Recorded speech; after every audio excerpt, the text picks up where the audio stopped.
All right, and it looks like we're live and ready to get things started here. The stream looks pretty healthy from what I can see.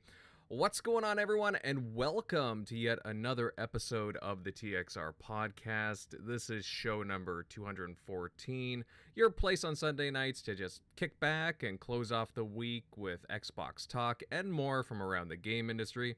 Naturally, this is your host, Invader. And you know what? We've got a few things to cover here. Obviously, Sony came out of nowhere and turned heads by purchasing Bungie. We will go into depth on that one. As well, the FTC kind of chimed in and wants to review the Microsoft acquisition of Activision-Blizzard.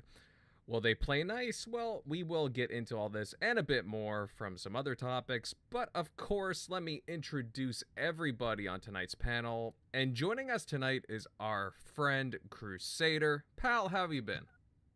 I've been pretty good. Pretty good. All right, short Can and you hear sweet. me? Oh, yeah. Okay. We can hear you, pal. No, that's good. Glad to hear it, man. And I cannot wait to get your thoughts and opinions on, well, especially the Bungie stuff, because I know how big of a Bungie, well, a Destiny fan you are, right? So Yes, absolutely. But we will certainly get into that in a very quick minute. Heading over to the TXR regulars, TimDog, buddy, great to see you again. How you been? Yeah, I've been busy. Big start of the year. Just been busy around, crazy news. I haven't been on here for a while, so got a little catching up to do. We'll go over everything tonight. A lot of it's, continuous stuff. So we're happy to be here. Great panel, and let's go. Agreed, buddy. Agreed. Moving on over to General MLD. Hey, buddy, good stuff the other night on Colt Eastwood's show, if I'm not mistaken. Otherwise, how you been? Hey, yeah, good to be here. Thanks. I saw your comment in the chat there. Oh yeah, that was a good show. Like, cause yeah, that Bungie news was very very fresh. Happy to be on there to talk about it from the Xbox perspective. Otherwise, yeah, just hacking away at the old backlog, waiting for Crossfire X to come out. Just play a couple of games. So my favorite recently being Max Payne 3. That game has aged amazing. If anyone listening has not played that, please do. It's recently been available on the BC program, so I recommend that. Coincidentally, I just picked up a physical copy of the first Max Payne, so looking forward to trying that out. Let's see here. It's still funny that that's Sam Lake's face wrapped around. Right? Yeah, I know. I just love the memes that have always been generated from it. It's it's just something that'll never leave him. But Max Payne is a pretty iconic character for obvious reasons. Speaking of which, Shockley, buddy, how you been the past week?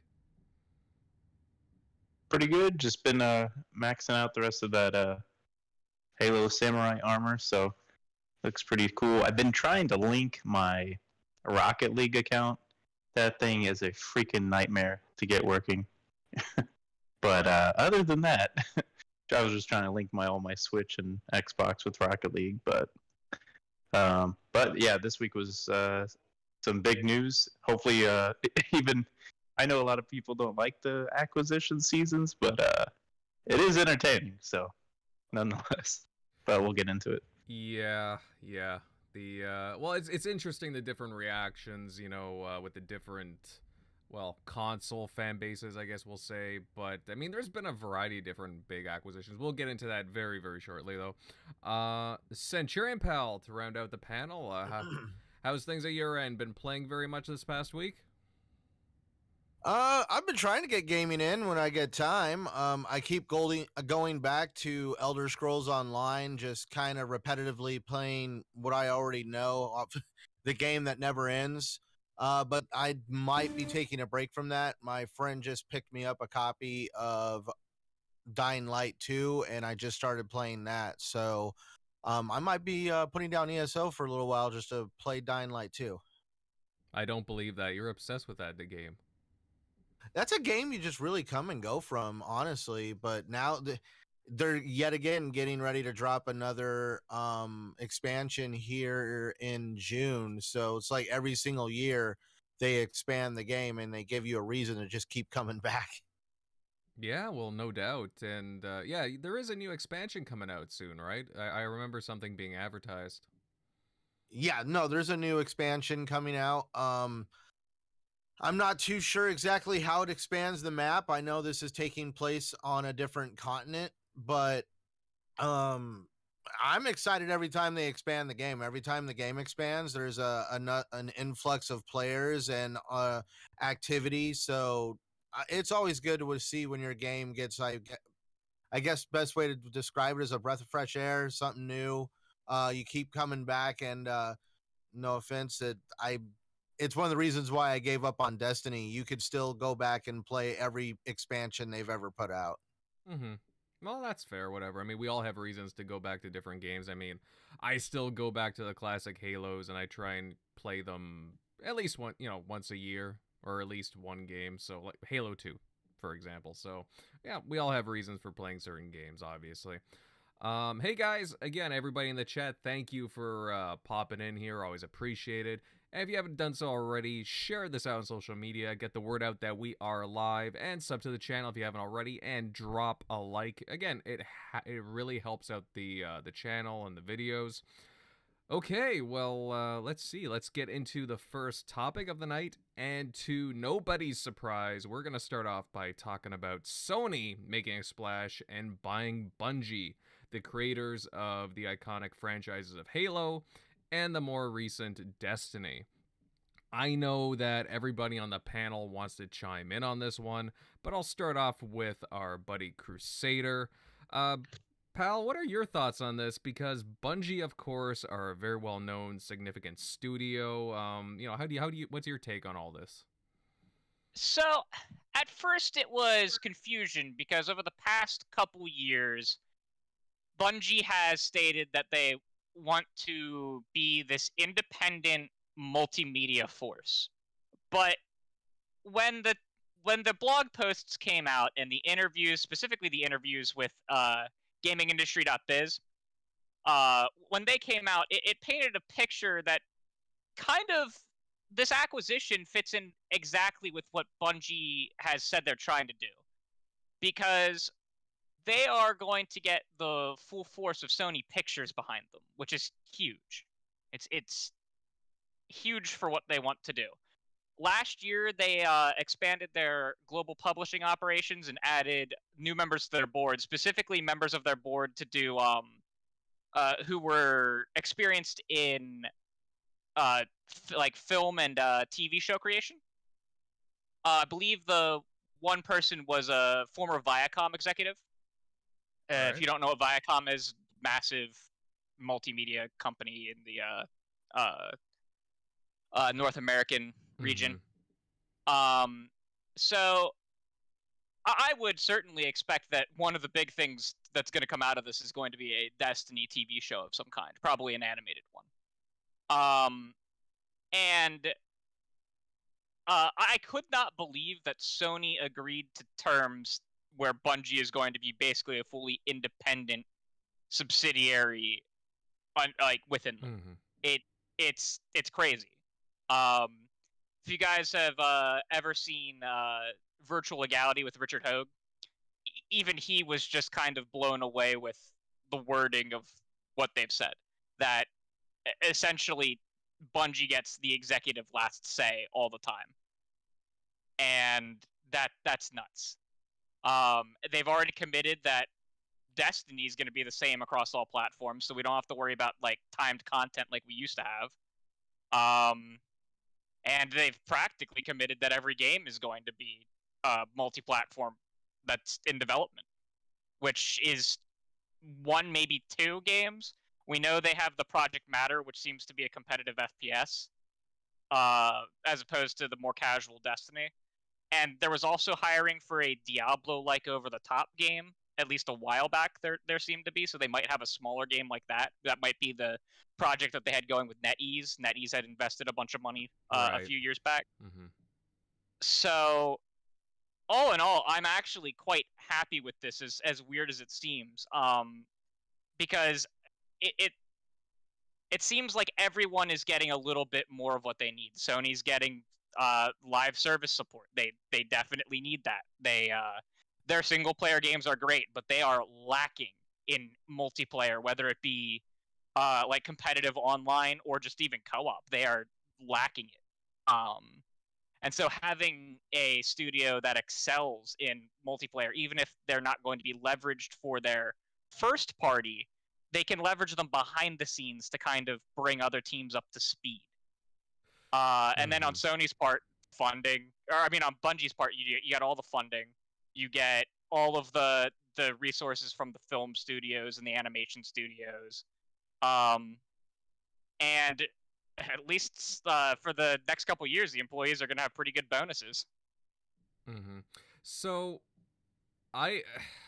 maybe I should have been surprised, or maybe not. Like, I've been going back and forth with this all week because Sony is a studio that has, I mean, it's not Sony, Bungie is a studio that has always cherished their, like, freedom and independence.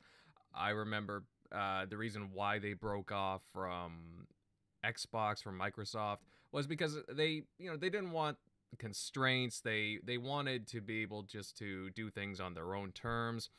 Then they went to Activision, brokering a deal with them for Destiny to publish, and they kind of felt strangulated. Obviously, there was a lot of there were a lot of things going on there, right? And then they broke off their deal eventually. So, I mean, in some ways, I am surprised about this, that they would go with Sony. But at the same time, for Sony, I mean, a developer like this does address a lot of things, a lot of wants for them going forward.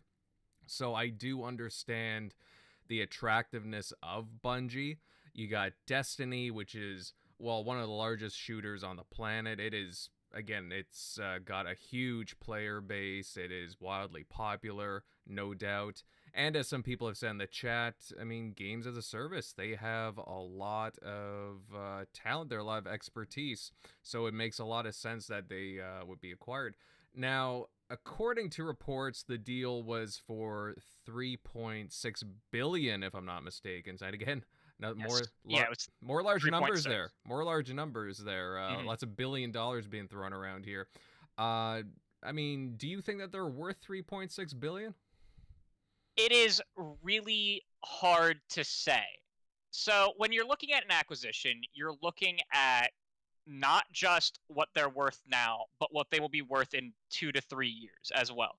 You have to look at what's in their pipeline as well, because you can't just focus on the franchise they have released. That's the most important, but it is not like the end of the story.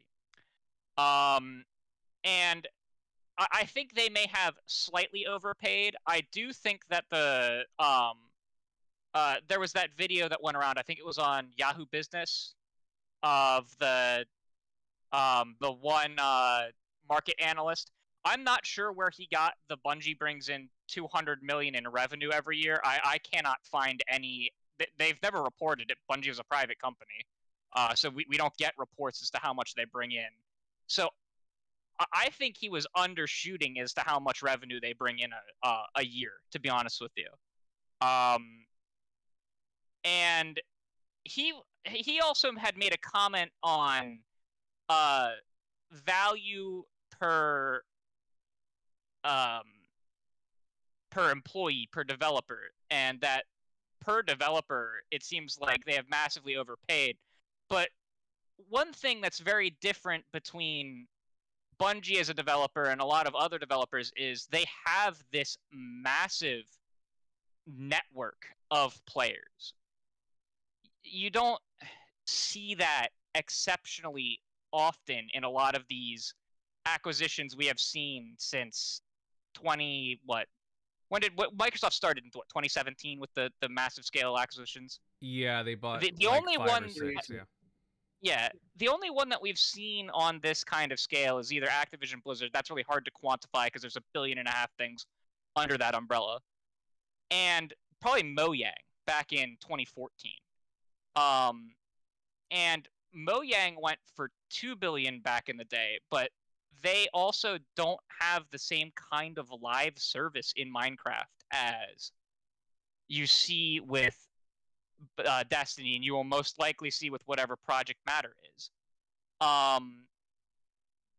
Minecraft does have the Realms service, and they do have some skin sales, but it's not the same kind of spend as you see with Destiny, which has its expansions, it has its season passes, and it has its Eververse store where you buy the silver, the in-game currency. So it's hard to say that they definitively overpaid for them. Especially when $1.2 billion is going to employee retention.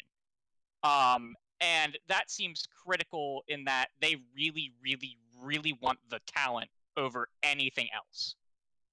They really want that talent to stay and help them grow their other services, which makes sense.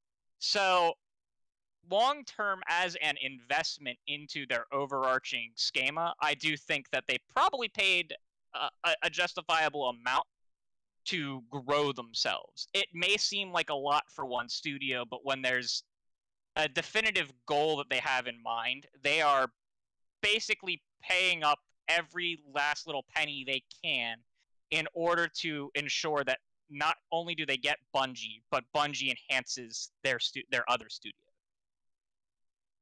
Mm-hmm. Yeah, well said. Well said. Anyone else on the panel have any thoughts on this? Going over to TimDog, buddy. I'm pretty sure you have a lot to say about the whole Bungie acquisition by Sony. Do you agree with what Crusader's been saying? Yeah, I think he did a really good job of summing it up and really giving a lot of information that's not really talked about, but it definitely means a lot. I agree with him on pretty much all of his points. It is a long-term play. They did this for the talent, and most of all, they don't. Present day they may have overpaid a lot, but the thing is that this deal is going to go for 2, 3, maybe 10 years. Who knows? They're gonna be a portion of Sony that's really looked at and probably leaned on, and I could see them doing a superhero game. For Sony and being amazing.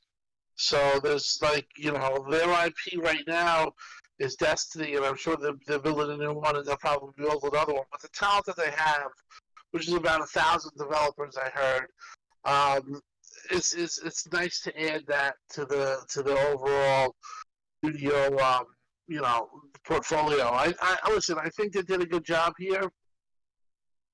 Just as a statement, though, to combat what Xbox did, it's going to pale in comparison. It's about 10 times less.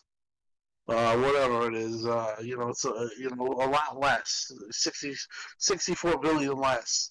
And the reason for that is because you look at the Activision deal, they're multifaceted. They have mobile, they have kids games, they have Candy Crush, they have they have all these communities with World of Warcraft, COD, and if you compare them, to be honest, it's a no contest. Xbox is going to just kill them there, and I think that's why some of the people giving negativity is because this was supposedly their big or one of their moves to say, hey, look at us, and you look at it and say, oh, it's one IP, and it's going to be multiplied. Yeah. And that's from what I they had made an offer, and then Sony came back with this ridiculous offer. I think let's say they came back with 3.7, and Xbox just no way. Not for the fact that we're not the market leader, so they're not going to sell the most third party most likely on it, and then they have to make it independent. It's already associated. The will will forever be. Even on Sony will be a part of their big games, like that's associated with the console. There's nothing like there that's and that'll change, but not to the point where it makes nobody's going to buy Xbox. Then I think that Xbox will be shut out of some deals like for Game Pass and stuff like that. They'll still have DLC. They're going to sensitize it for Sony, of course. You have to. It's just though, if you're being honest, scale, and if you want to take it to the console war forum and you really care about that stuff, this is nothing compared to Activision. This is a small deal, but it has its potential, and I'm officially thinking that it's a good deal. I would have done it, especially if I was in their position. I think it was a smart deal, and I was overpaid a little too. I think that they needed a shot in the arm. I mean, it didn't help the stock that much, but it was kind of scary when I have to say when Xbox did get Activision that day and they lost $20 billion. They're still kind of recovering from that, but a little bit. They're back on their feet, obviously, but those are things that are to be looked at. So, but overall, good deal.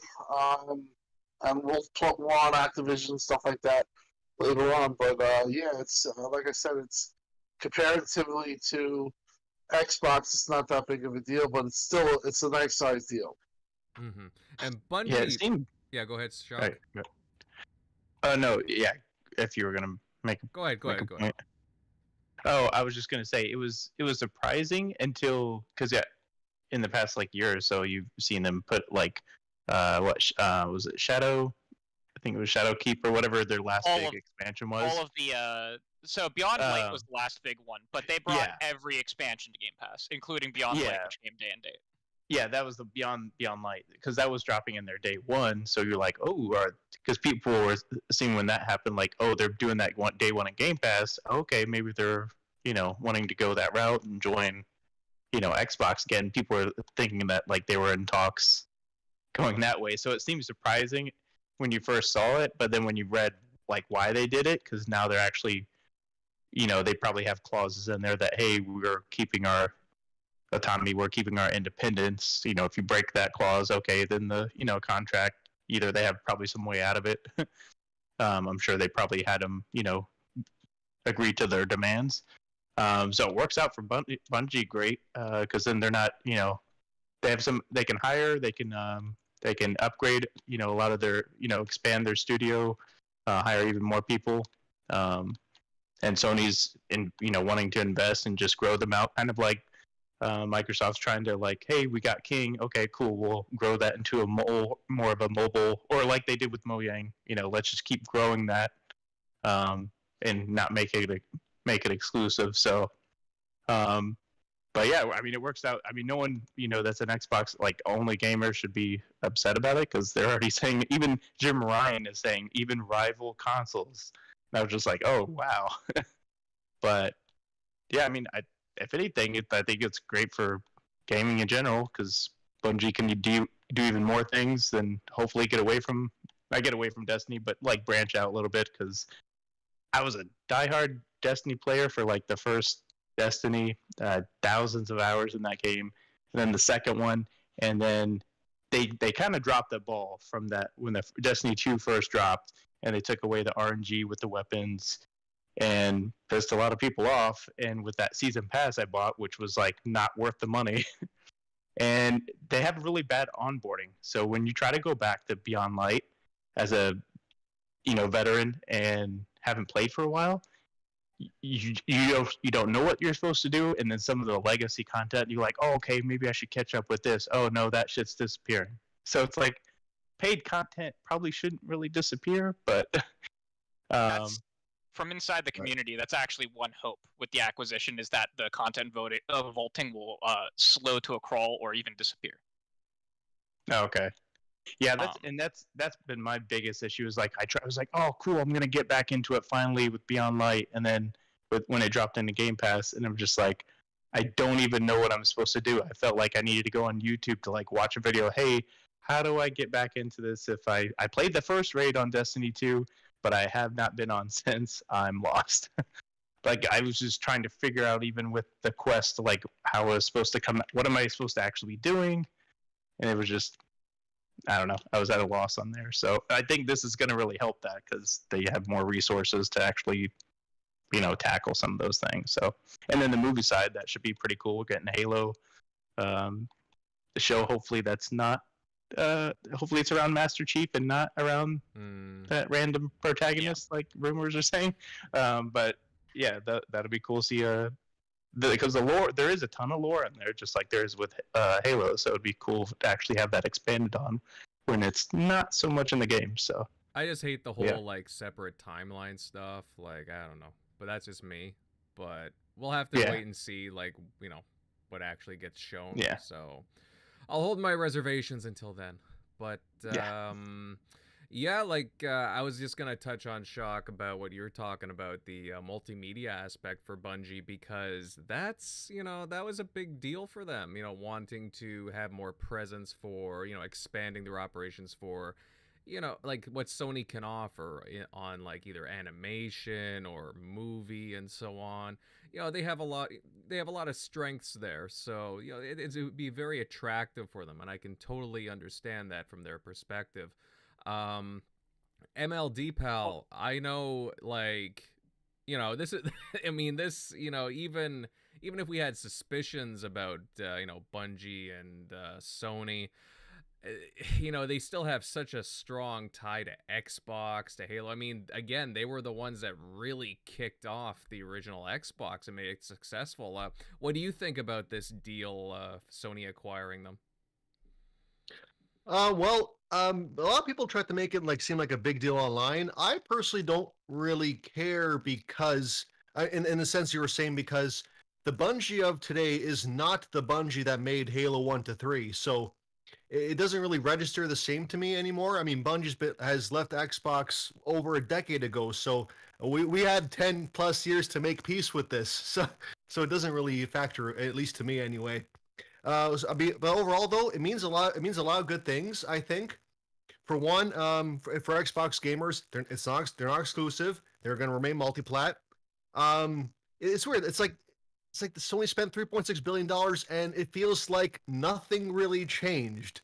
But it reminds me of when Xbox bought Mojang, because it makes sense. The revenue streams are going to be at their best the more places that the game is available. So that makes sense, because Xbox did that again with Minecraft. And look how big Minecraft has grown since they bought it. But it's also, I think there's also news that Xbox passed this up, and I think it's just because there was just bigger fish to fry. Like, no pun intended with Call of Duty here. Like you got Warzone 2, which is supposed to be coming out next year. Call of Duty Mobile, Hearthstone, Candy Crush. In my opinion, these are each, never mind altogether, each more lucrative than Bungie as a whole. And that's my opinion. Like, those things just print money, and I think Xbox, they had their eye on the prize here, and that's a much bigger fish. So I don't think they needed Bungie because, well, we got Doom, we got Wolfenstein, we got Halo. I think we're pretty good for sci-fi FPS, and now we got Call of Duty, which is World War II and also modern, possibly futuristic shooters. Like, we're pretty good at shooters. So Bungie, it's a legacy. They're a legacy developer for Xbox, but you gotta put business over emotion in this case. So I think they made the right call passing them up. That said, in the end of the day, Sony, I see why Sony got them. They like their netcode. Their online is superb. They know how to make an addicting multiplayer social game, and that's something that they are realizing they need to do. Xbox has been doing social multiplayer games, well, practically this whole time, but they've been doing single player big budget games primarily the last generation, and only now are they starting to see, if you want to do your own subscription service, if you want to keep PlayStation Plus users subscribed for online multiplayer, you need first-party online multiplayer games. And this is like, I feel like now Bungie can share their secrets with the rest of the Sony developers, and so in that case, it would be a win-win. Like, Sony wants to do 10 live service games in the next few years. I think Bungie will play a big role in this. Show the other guys the ropes. Show them how to do it. Provide the netcode. Make sure it's all stable and addictive. So in long term, I see how it could be very profitable for Sony. But at least in the short term, at least they're remaining multi-platform. So in the end of the day, there's no asset denial. We still get their content, so everyone wins. So yeah. So is Destiny the Halo killer then? Because obviously Killzone isn't coming back. Well, it would have to be exclusive to be a Halo killer. Yeah, I know. I'm kidding. It's not. I know. I'm just saying. Yeah. Yeah. Going off what MLD said, it's super interesting to just see that this generation, both companies are trying to correct their shortcomings. Microsoft has acquired $1.5 billion studios, and they have targeted a lot of single-player oriented games. You know, we have Bethesda, we have Obsidian, we have In Exile, Compulsion, and then you look at what Sony is now moving towards. They are trying to move towards having some more multiplayer games.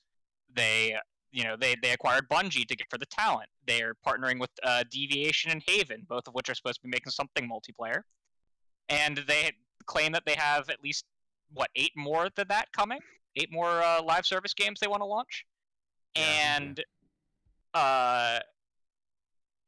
both companies are doing it without sacrificing what they were good at in the first place. And I think that's kind of just like an incredible thing that we're seeing, that like both of the great console makers that we have, both of the the great first parties. Well, I guess Nintendo's a great first party too, but we're not talking about them right now. Are shoring up their gaps. And everyone's going to benefit in the end. We're just going to see competition across the board, across every kind of game you could imagine, and that's just wonderful to me. Right. Centurion, I would love to hear your thoughts on this. The whole, again, Sony buying Bungie. Man, I would love to hear your take on this. Got any thoughts? Oh, I've got a lot of thoughts, but they're really in agreement with what Crusader and pretty much a lot of the panel has been talking about. Microsoft obviously passed up on Bungie because they didn't exactly fit what Microsoft was looking for, and like somebody said, there was bigger fish to fry. Activision came up, but also, Bungie also has worked with Microsoft before in the past. They left. They went with Activision. They left. Obviously, Bungie seems like one of those developers that comes and goes from people that acquire them. I don't know how to really describe Bungie. They're definitely a rogue developer. They're good at what they do. They were able to convince Sony to pay a lot of money for them, and I really do think that extra money that everybody's a little bit shocked at is due to the entertainment value that the Destiny universe offers. Entertainment. Somebody mentioned like an animated television show. You could have something like that. You could do something live action. There is a lot of entertainment potential for Destiny, and that's where I think Sony sees potential that Microsoft couldn't. But in the end, this doesn't send shockwaves for me, at least. To me, it's just Bungie. I was not up in arms. The only thing I was more confused over how many people actually thought Bungie still owned Halo. That right there was actually more of a news flash for me. I was like, oh my God, people actually believe this? But definitely, it is an interesting time to be a gamer. It's a good time to be a gamer. We've all said it before. Sony needs to definitely pick up its game when it comes to multiplayer focused games that actually work as games as a service. They are very well known for their single player narrative driven experiences over on PlayStation, and Bungie is going to be able to help add to that.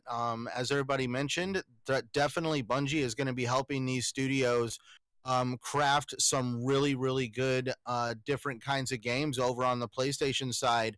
And honestly, in the end, us consumers are going to be the ones that benefit from all this competition and creativity, because now we're really going to see what real competition drives the gaming industry to be. I've heard it referred to as the golden age of gaming, and we're going to get into a very interesting time in gaming where almost every gaming developer is going to be trying to do something new, something unique, just to outbeat the other guy. And there's going to be a lot of creativity for us consumers. Now, we've seen over the past month, again, January was just so mind-boggling with the amount of acquisitions, the announcements. Take-Two, they bought Zynga for what, $7 or $8 billion, if I'm not mistaken. I think it was 12. Oh, 12, there we go. I'll look it up. Yeah, please do. It was something massive, obviously a lot bigger than Bethesda. Obviously 12.7. There we go. Pretty much $13 billion. Then we have the Activision-Blizzard getting bought by Microsoft for close to $70 billion. Mind-blowing announcement that, again, like, I'm still, like, it's such a shockwave. Even the Bethesda announcement was such a shockwave for me. Centurion, do you think that, I mean, obviously these deals, they take months, sometimes years to, like, go through, finalize, say yes, no, and, sign the dots, etc.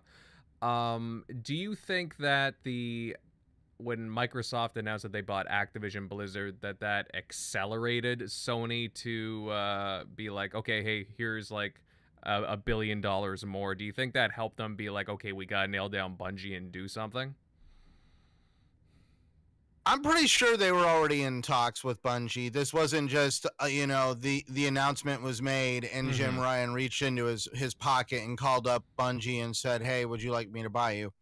I'm pretty sure the offer was already out there. People had already been talking. But I'm pretty sure there was a little bit of acceleration in that Activision, that them saying that they're going to get bought out by Microsoft probably caused Jim Ryan and whoever else to just come together and say, look, let's pull the trigger on this company. There's obvious value there for us. It fits the avenue of gaming that we want, because we want to be able to blend gaming with actual movie and music, movie entertainment kind of stuff. Destiny fits that profile, and I'm pretty sure that's why they also threw the extra, I think it was like $1.2 billion for employee retention. Now that's going to take place, the way I understand it, over the next couple of years. That's not going to be some lump sum bonus that some employee gets. You basically get that doled out to you over the next couple of years, as long as you remain there. Yeah, it approximately 2/3 of it will be distributed within the first 2 years. Now, and all of it is supposed to be distributed within 5. Now, another reason, though, they had to do employee retention is because of the way Bungie was operated. A lot of the employees were stockholders. Now that Bungie's being bought out, that means a lot of these employees are all of a sudden have a lot more money. And, sometimes I can motivate you to have like a change in the course of your life. Somebody could be like, oh, I'm going to go give up gaming and open up that restaurant I've always talked about.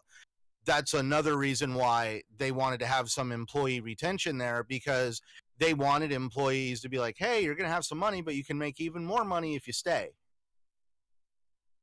Yeah.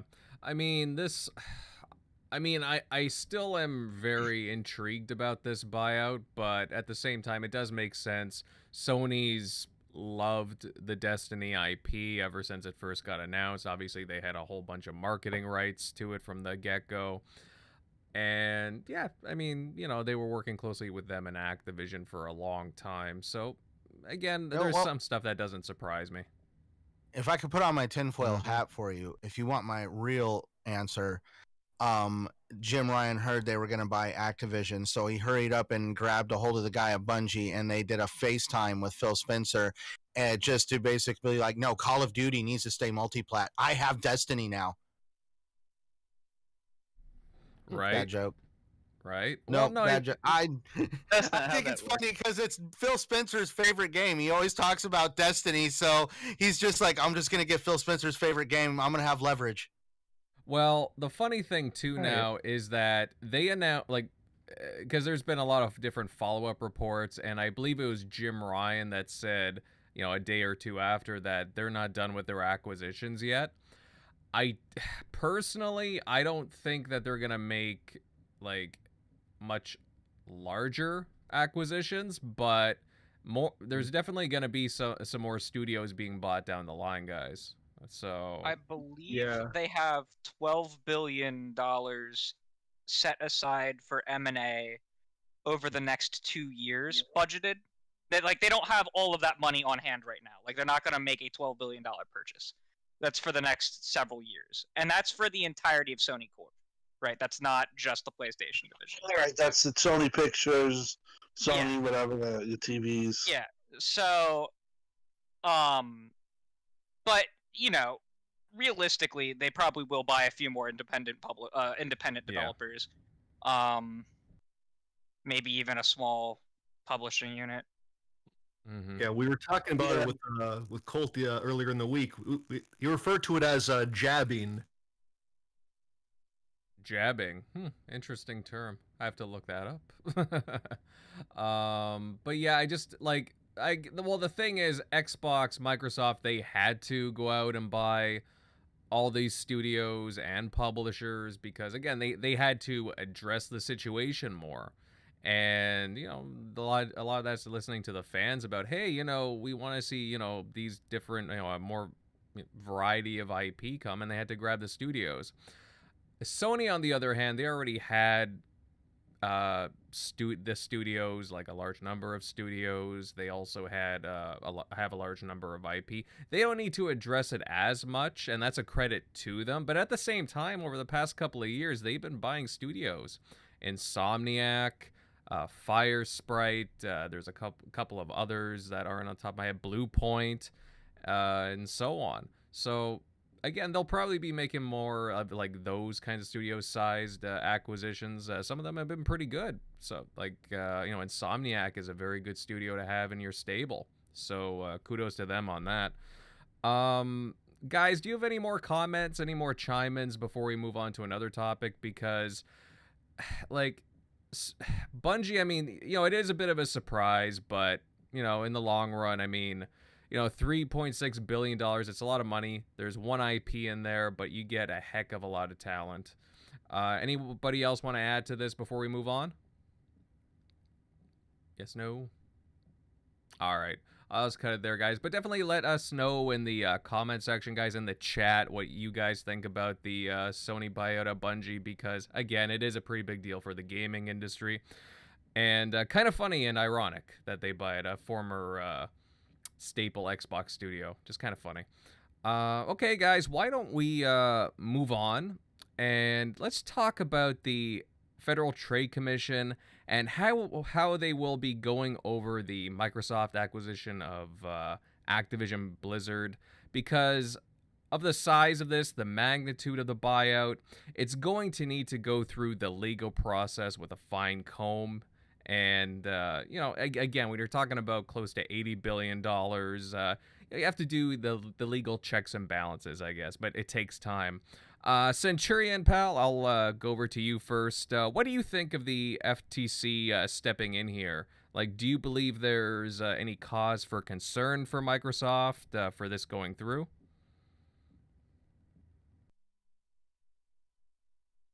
It puts them more on a level field, but I really believe if the deal gets done,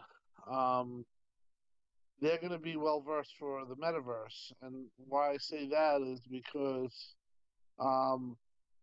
if you listen to one of the platform metaverse it's like it takes these Call of Duty communities and Bungie communities, even though that's not part of it, but say Call of Duty, World of Warcraft, Sea of Thieves, Halo, Overwatch, and you take these communities and you Elder Scrolls Online, and you can actually put them all within each other, and they can interact with each other. That's what one of the platforms has been explained. Well, actually, I saw it being explained by Bobby Kotick. I know we don't like the guy, but he did explain what it could be, and or is going to be. And Xbox is in a unique position there, where look at the IPs that have a social presence, whether it's Minecraft or it's Call of Duty or it's freaking World of Warcraft, Diablo. Think of all those community, Elder Scrolls, and then you also have Halo, Gears to a lesser extent, the Forza community. I just feel like it'll put them in a real strong position for the metaverse. And I do feel, again, Xbox will be one step ahead of Sony in the where this is all going type things. Because let's be honest, Phil was talking about 2 billion gamers in 2018, and we were all laughing and kind of like saying, well, Phil just does big sites, and he meant that at face value. And look who's laughing now in 2022. You have Sony already talking about they want to reach 1 billion gamers.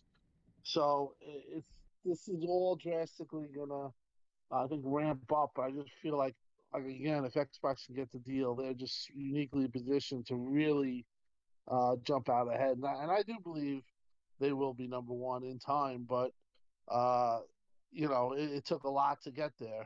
And people will say they bought their way in, but you know what? My opinion is that you know they need to do something like that. They don't have the recognition that Sony has, like you know MLD said, and this just makes the deal where it's like, oh, we have to get an Xbox. Mm-hmm. You know, Can you guys not hear me only the, now? Yes. yeah. Okay, good. Just making sure. I was listening to Tim Dog, and sorry guys, just not to intrude, but just to let everybody know, sorry about that. My Discord had crashed for whatever reason. I was just like trying to figure out what the heck happened, and then the audio wasn't coming through. So sorry about that. I think we're good now, and I'll make sure to edit this in a little bit. But yeah, sorry guys in the chat. Again, let me know, if anything else happens. But we sound good now, as far as I can tell. Keep going, Tim. Yeah. No, just overall, that's basically where it's at. I kind of feel like they have a real vision with their buy, and it's to get into mobile, to get into That's why I feel like the Activision deal is warranted, is because this is all part of their vision. This is all talked about when they talked about this years ago. 2 billion gamers were laughed at. They had a vision a long time ago, and now it's coming to fruition, and now they're acting out on it. And I think they're just well within their rights. They had this vision, um, you know, and it's they want to go further with it. They want to be in the metaverse. They want to be one of these players, and they have the right to do that. It's all the competitions. That's where all the competition is going, and I think right now even Microsoft itself is holding its breath for this deal to go through, because it's gonna it's gonna put them in a different stratosphere for sure. Like when the way you're talking, I feel like the movie Ready Player One, and in that regard, yeah, like Xbox is really positioned now because that movie had so many like IPs to reference, and now, Yeah. now when the deal goes through, what you got Crash, Spyro, Overwatch, Diablo, all these like Doom, Wolfenstein, all these IPs from our childhood that like have been in gaming for like Yep. decades. Like Xbox is really positioned to get a lot of gaming communities that have been before disconnected and fragmented and put them all under one roof. And that thought is very intriguing for the future. Well, that's the way. See, I had struggled with metaverse and understanding it until when I watched Bobby talk about it and how Bobby explained it. And he explained it on a CNBC interview. And obviously there's different platforms. There's VR, there's AR, and that can all be incorporated. But the main platform is what he was saying was the community aspect, and all those IPs that you just mentioned have communities associated with them, and they and or want to be associated with. So if I'm a COD player and I have a clan, I want to be known as the COD. And if I'm a Minecraft player and I build things, I want to be known as a Minecraft player in the meta universe. And then you're going to have what I believe is going to be social interaction between these communities. And that's when he even Bobby Toka talked about security. There's going to be things like, hey, I can't. We have to have certain security parameters. You can't share information. You can't, this is all uncharted grounds. And when that stuff happens, you usually have to monitor it because people take advantage, obviously, and or figure shit out. Well, and that's more reference to like personal information and stuff that because you're probably going to be able to buy things in a virtual shop, or certain things like that. So my understanding, and I think everyone is trying to figure out where the metaverse is going. That's where I'm starting to establish an understanding of, and where it's going to go, and how it's going to be implemented is going to be another thing. I think PlayStation VR Home was a great metaverse before its time. Was metaverse, if you Yeah. want to do metaverse, go on to Home, and that Yep. shit's metaverse, man. and that stuff is really cool. So VR is a platform too that you got to watch out for, and/or the combination of a VR platform with these IPs. Mm-hmm. Yeah, I mean, it's gonna take a few years for all this to really develop, but I mean, again, Xbox seems to be very serious about that. Again, you see Satya Nadella coming out and talking about, just subtly dropping remarks about metaverses and whatnot. Either way, I mean, it's just impressive the amount of IP that they've been able to gather over the past couple of years. It's mind-blowing, all these treasured IP, and I don't think they're going to be stopping at Activision anytime soon, honestly. So Sega. yeah. That's just me. Well, I mean, I'll be honest. I never imagined something like Activision-Blizzard, so why not? I mean, Sega or Capcom or Square Enix, any of those are just kind of chump change to Microsoft. It just takes time in order to get like the legal proceedings going, but they're nothing in comparison to the deal that they just made. So why not? Especially in a couple of years' time. Again, nothing surprises me anymore. Nothing, absolutely nothing that Microsoft can touch, which is, says a lot. Centurion Pal, I'm not sure. Did you get your points in earlier about this whole thing? About the Bungie acquisition? Well, no, about the FTC, because the audio had cut out, so I don't think people really got to hear what any real talking points from you. No, I didn't get a chance to mention on that part. No. Oh, okay. Sorry. Yeah. So I don't definitely. think we got to that part yet. Yeah, we didn't even start the FTC part. Oh, yet. really? Because Yeah, see, that's how out of the loop. Because we were talking about that, and I just thought we actually went on because I had started, and I guess the audio had cut out at that point. Yeah, we were about to, but then Yeah, we were going to we wait for you to get back. We lost you, and then Yeah. King Bede got you, and then got you back. Okay. And Okay. no, we were just going off. But yeah, no, Crusader should. You want to lead off on the FTC? We can do that. I know I have some comments on that, and it's going to be a big subject at hand. Yeah, well, Centurion Pal, why don't you start us off? Because again, the FTC, the whole FTC Microsoft situation, the Federal Trade Commission, it looks like they're going to be combing over this whole buyout deal with Microsoft, Xbox, and Activision-Blizzard, just because of the scale, the size of this buyout, and again, legal proceedings. I guess they do need to be followed with sales of this magnitude, right? I guess because of competition and different things. What are your thoughts on this? Do you believe that there's any cause for concern for Microsoft with this going through? Okay. For starters, the big thing everybody's been running around rampant on this whole situation is they think, oh my God, the FTC is like pushing the DOJ out of the way and they're going to handle this personally. No. So it's kind of funny. Both the DOJ and the FTC, the Federal Trade Commission, handle these types of acquisitions hand in hand. They have jurisdiction. They both have the same amount of jurisdiction, but what negates that basically which one to handle or the other is experience. And the FTC came out and said that they're the ones that have the experience with things that involve digital marketplaces and the digital metaverse in its name, because the chairperson over at the FTC is wanting to have a little bit more of a crackdown on digital marketplaces. Now, that's her own personal statements. This isn't aimed at Microsoft.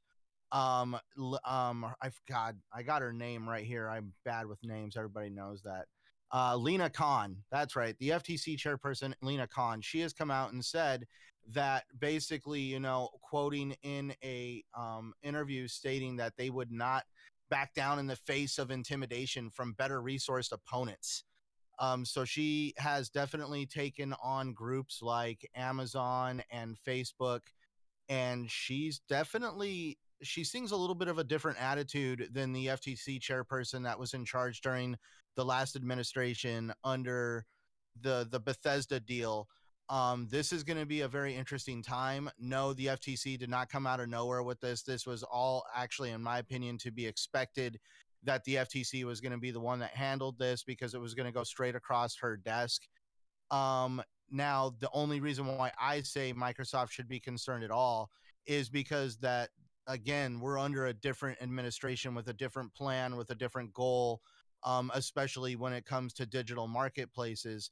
And I don't really say this is going to gum anything up, other than this is going to create a long, lengthy process that Microsoft has already planned for, which is why they've come out and said that this is probably going to land, close sometime in the middle of next year. So this is just par for the course, in my opinion, and it's just going to get real interesting to watch the internet anytime anything comes up about this acquisition, because there is going to be those that are going to try to make a big deal out of nothing when, once again, this was just the FTC doing what they were already going to do. Mm-hmm. Right. Yeah. Right. Go ahead, Crusader. If I can jump off of specifically when you're talking about the DOJ and the FTC have the same authority, they actually have the same legal right to, upon a acquisition or merger being announced, both organizations have a 30-day right to initiate a review of any merger and acquisition that is over $92 million USD by current law. And during that 30-day review period, they can just let things go outright. They can request more time to review, and they can or they can challenge it. And just as Centurion said, with a acquisition this size, there was no way that one of the two wasn't going to be involved. Just as like we saw with the Fox Disney deal, which was slightly smaller than this.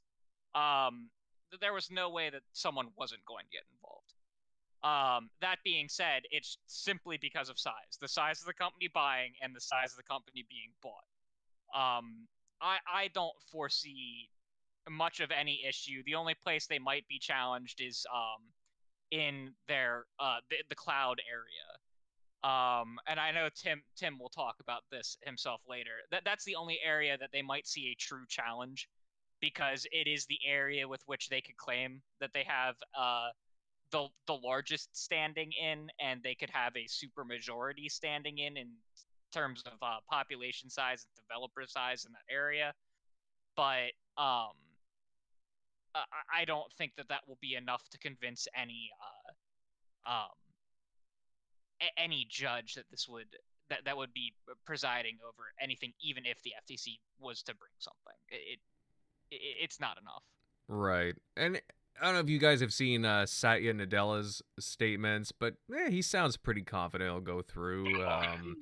Because he even made the comments that it would only be after the deal would go through. He said take Hart off the table. He doesn't care. Yeah, exactly. Like, they would only be the third largest in revenue behind both Sony and Tencent. So they wouldn't even be the biggest player in the gaming section anyways. Right. Well, yeah. like Crusader said, awesome analysis. And yeah, listen, if you can bring the cloud up, there's multiple ways to look at this, okay? They're not going to only look at it in Call of Duty of exclusivity. They're going to look at it cloud. They're going to look at it mobile. They're going to look at it in metaverse of what they think, what they're, that's going to be a fun one, because that hasn't even established itself, and we don't know what it is. I explained earlier what it could be, or some of the aspects of what it could be. But overall, these are things that they're going to try to have compelling arguments against this deal, this merger. And believe me, the best argument I feel that they have, if they have any, is maybe that the collection of IPs that Microsoft has, and or the exclusivity of a percentage of them, or how much is this going to be exclusive, gives them somewhat of a real, I wouldn't say unfair advantage, but if you want to say an advantage over something like Sony that has, that doesn't have these online, these multiplayers, big huge IPs. But again, I've heard of every side of argument. I had somebody who used to send me articles every day about this stuff and give me like ideas of what they could go after. He's very knowledgeable. His name is Singh. He's on Twitter, but we talk a lot. And if there was a case to be had, I would tell everyone here there's a case to be had. But if I really truly look at it on the basis of law and what it's going to do and how it's going to be effective, this does not make them. This doesn't give them any more political. I mean, more not political advantage, more uh, you know, market advantage that it can't be, competed against with, especially with what Sony has. When you look at it, they have Spider-Man, they have Wolverine, they have stuff like that. They have God of War. They have a ton of their own communities that you could, compare and say that yeah, this is well, I don't think it puts anybody on a uneven ground. Put it that way. I think just Microsoft, yeah, they're the big dog because they spent the money and they have the high profile, deals. But this is part of their vision, and they shouldn't be blocked from that vision when they're talking about it for years. And there's really no legitimate argument against. Whichever Yeah. way you want to look at it. I mean, Call of Duty maybe is the, listen. If that's the only one, that's the big one that you say that's really it matters and has to be exclusive. Okay, then make it exclusive. That's as far as I can see that the hold up be. Other than that, and especially with what Satya said, I think that might even be off the table. They feel that confident, so I just feel it's going to go through. Mm-hmm. Yeah. The way I see it, the gaming market is very fragmented, and like in my opinion, there's like three major areas. You got console, where you got Nintendo is a beast, and PlayStation is still has a bigger brand than Xbox. You got PC, where the Windows Store and the Game Pass app is still very much behind Steam, being the biggest player by far in the PC space. And then you got mobile, even with that, Candy Crush, Call of Duty Mobile, Hearthstone. Apple has by arguably the biggest stranglehold on the mobile market. So if they argue it like that, it's just no contest. They are not even close to a Exactly. monopoly. It's Sorry? very well said too. I mean, honestly, I think we do a good job here right now of explaining of all the assets of this. And yeah, is it gonna be whatever you want to call put on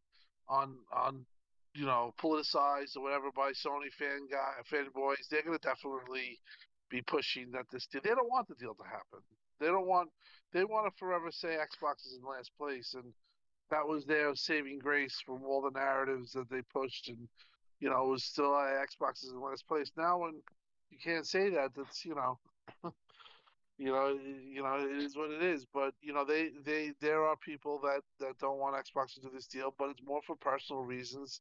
It's not really because they care about the marketplace.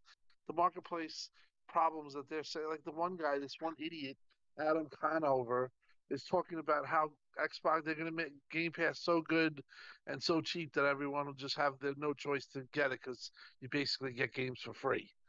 I mean, like because they could subsidize themselves because they're much bigger. I mean, listen, that's a crazy ass take, and it's nobody runs a business to lose money. But to What's say that that Toby Maguire line? I forgot that where the part nobody where that's money, my problem. Oh, that. Oh, that's fine, man. Yeah. but I mean, as a consumer, he's basically saying screw consumerism. Let's pay $70. Let's support these devs and let them take my money and not even offer a cross save for free. You know what I mean? Like you can go many ways about it. You know what I mean? But the fact is, say that something is so good or they're so big that they're gonna incorporate all these losses so you can play video games. Well, just on the basis of that, me as a consumer, I'm winning like a crazy. and I am winning like crazy with Game Pass. So, if that's their business scheme and that's the way they want to do it, which it isn't because you don't run a business to lose money. That's the worst argument I've ever heard because as a consumer, you benefit greatly from that. So, Yeah. so I just didn't get that. That guy was just like, he stirred everyone up, and his argument was so stupid, in my opinion, because of like just to bring up Game Pass and that, and saying how like and try to put this false narrative attached to it. That's is speculative at best. You know, they're running subscription service. They want to make money. They want people. The more people they get on, it's like any other thing. The more money that they're going to make, and they're going to be happy, and they're going to be able to offer this. Don't fault them for making a great service. You know what I mean? And that it was too cheap to do because Sony could do it. Sony could do day and date PC, and have Game Pass, and then have the game. You could even do special editions, early access, stuff like that. You could do day and date in their gaming service. They're gonna end up doing it anyway. So And again, just to highlight the fact that, again, we're going from a topic that, again, Sony just bought Bungie for, a crap load of money. Take-Two bought Zynga, as we're talking about, for like close to $13 billion. Again, they're in acquiring. You look at a group like, a company like Embracer Group, who's been gobbling up publishers and studios like crazy. Gearbox got gobbled up, THQ Nordic, Saber Interactive, the list goes on. I mean, Microsoft is only doing, again, they're competing in order to keep up because, again, there's all these different acquisitions going on. I don't see what the big deal is personally. They have the money and they're addressing things that people wish that they had done years ago. They were just playing catch up, and now you're gonna penalize them? No, I don't think so. And there's you look at the market, there's still all kinds of competition out there. I don't see what the big issue is personally. So yeah, it's gonna make it hard for it to be stopped when, like, I think MLD was saying that the game market's so like fragmented, like it's nowhere even close to a monopoly. If Disney didn't get stopped from buying Fox, this definitely isn't going to get stopped. There would be no basis for it. Yep. But yeah, I think it's going to go through. Yeah. Oh yeah, go ahead. Oh, sorry, I thought you were done. I was going to say, in theory, Xbox can keep buying and buying and buying so long as they're behind Tencent, and so long as they diversify between PC, console, and mobile buyouts, they'll stay under the radar. I mean, they'll get like these hearings if they're big enough, but they can, in theory, just keep buying and buying until they are number one. Yeah, and I can't. Oh yeah, and I think Destin, he had a pretty good video where he kind of tore that one guy like Adams. I forget his point apart, where he was saying like, well, Microsoft can just keep going until they're just losing money indefinitely, and then just like take out kind of like Amazon or Walmart. And I'm like, but that's you saying that they're losing money. Aaron Greenberg already said, yeah, sure, it's not a big profit move. He didn't say we weren't making any profit. He said, yeah, we're doing a lot of investing right now, so we're not making like a huge amount of profit right now because we're in the growth phase. So, and they're taking in a lot of money. They even gave the stats where, Game Pass members, because it gives you that feeling of like you're saving money, but then you actually end up spending more because I'm like, okay, I'm paying Game Pass and I feel like I have more money because my money's being stretched out throughout the year. So then I spend on the store because I'm like, oh, okay, I got a little extra cash because I'm paying, Game Pass over time. So that's what I ended up doing. I ended up buying a lot more like third-party games. Well, again, you got to look at it like this too, Shockley, because didn't somebody put out a statistic on Call of Duty microtransactions alone that Activision was making something like $5 or $6 billion? It's not just Call of Duty. It is all microtransactions under Activision-Blizzard King. There we go. So that includes King. So that includes Candy Crush, which arguably, not even arguably, it's the most profitable mobile game 10 years running. So, but yeah, in this year, it was $5 billion in microtransaction revenue in the last fiscal year. So yeah, the last quarter, I heard the last quarter, they made more money than COD did. So, so basically, when you look at it from that aspect, it is fragmented. That's what competition at the Apple Game Store, which is way bigger. Google, whatever. But again, we're not breaking any laws here. It's just smart.